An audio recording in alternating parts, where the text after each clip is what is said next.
Welcome to part 2 of my introductory series titled My Current Reality. I'll be talking about where I am currently in life alongside showing you how to make Agoyin sauce. As I just graduated, still unemployed, haven't gone for my youth service.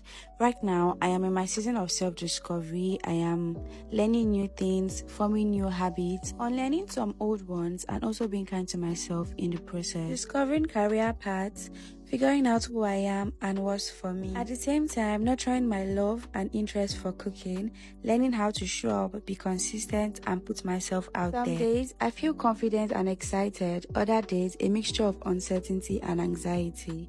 But one thing that keeps me going is the peace I have made with starting small, not waiting to having it all figured out, and trusting God through it all. This is my current reality. Juggling growth, uncertainty, and passion, and I am learning to embrace every part of it. Now, back to our Agoyin sauce. Making Agoyin sauce requires a lot of patience because it has to be cooked on low heat and constant and continuous stirring to prevent it from burning. So if you are watching this video, thank you for being part of my journey. Do make sure you stick around, follow, like, and comment if convenient. Bye!